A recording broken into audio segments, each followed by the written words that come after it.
gostoprimstvu, vašem župniku, mome bratu, Gracijanu. Kako je lijepo čuti o Isusove riječi točno u vrijeme godišnjih odmora, kada nekako zaustavljamo se nad svim onim rutinama i aktivnostima koji nas inače pokreću i želimo odmoriti naše tijelo, što je jako, jako potrebno, ali isto tako potrebno odmoriti našu dušu. Potrebno je naći spokoja. A gdje možemo naći spokoja? Jedino u Gospodinu, evo to nam on sam kaže.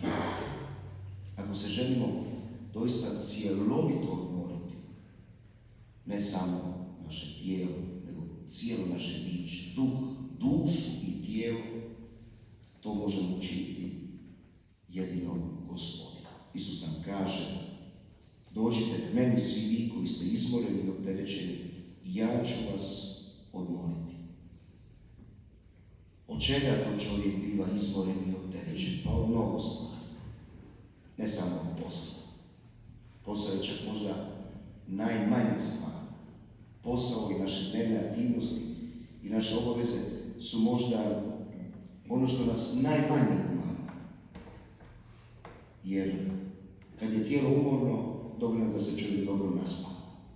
Udariš jedno 10 sati sna i tjelesno si sutra kao novo.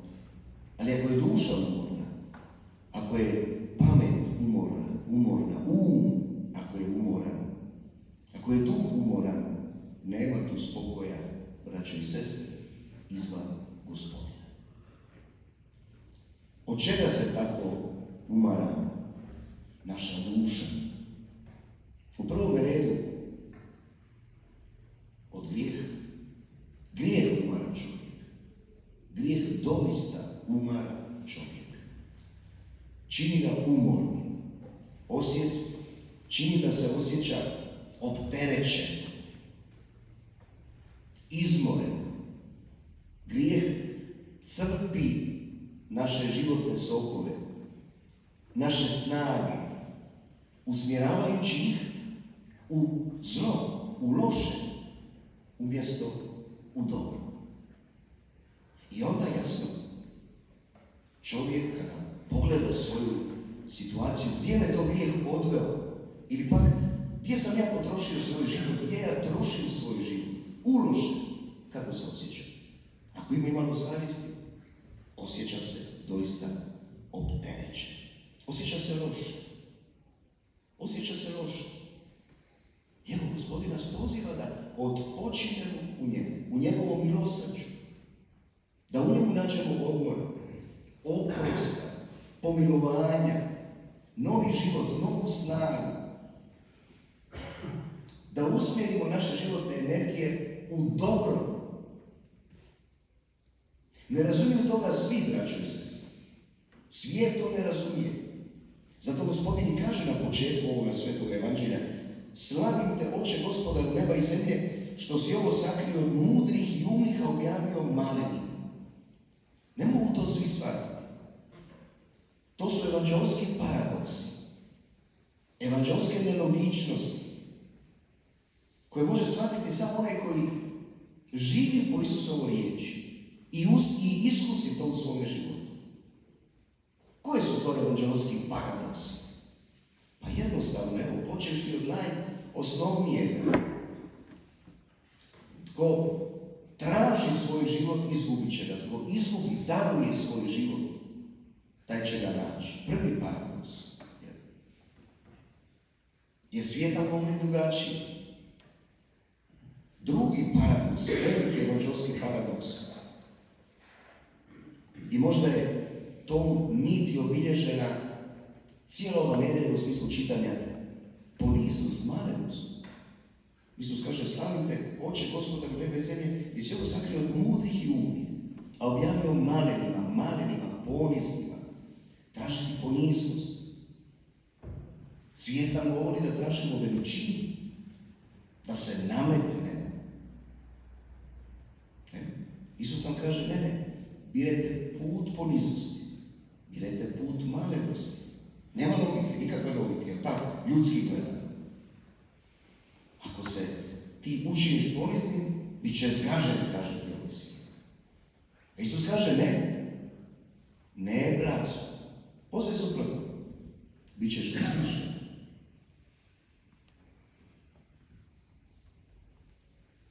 I na kraju krajeva, prvi koji nam pokazuje put poniznosti i prvi koji je odpočinuo u istinu, našao svoju utjehu i spokoj u volji Očevoj je naš Gospodin Isus Krist. Zato od njega želimo učiti. On nam kaže, učite od mene, koji sam krotka i ponizna srca. Slušali smo u prvom čitanju ovo proročanstvo. Evo kralja tvojega, kralj koji jaše na magarcu. I mi želimo slijediti stope našega Gospodina, želimo učiti od njega, želimo biti kao i on ponizna i krotka srca. Želimo izabrati put malenosti, da nađemo život, da budemo uzvišeni. Želimo odmoriti u Božjoj volji, braćo i sestre. Odmoriti u Božjoj volji, odpočinuti u Božjoj volji, kao što je to uvijek činio naš Gospodin. Odmoriti od naših planova, projekata. Odmoriti od ove uvjerenosti da smo mi ti koji imamo, kako kažu, pod kontrolom naše života. Jer to nas isto jako umara. Odmah nakon grijeha, to je najveći izvor duševnog, duhovnog umora za kršćana. Prepustiti kormilo. Prepustiti kormilo dobrom kormilaru. Barke našega života. Tako ćemo naći spokoj. I kao što već rekao, učiti od Isusa. Htjeti biti ljudi kojima će vladati zakoni duha, zakoni neba. To je ono na što nas u drugom čitanju poziva Sveti Pavao. Vi niste u tijelu, kaže, nego u duhu. Ako duh Božji prebiva u vama,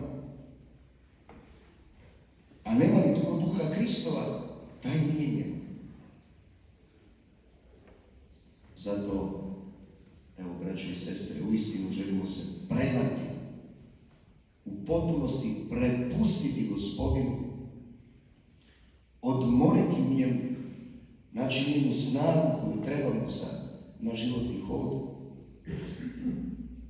uzeti na nas njegovo breme, njegov jaram.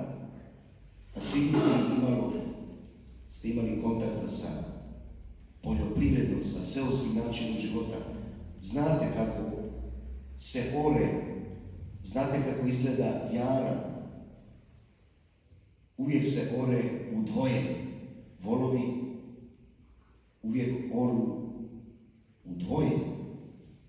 Jedan par.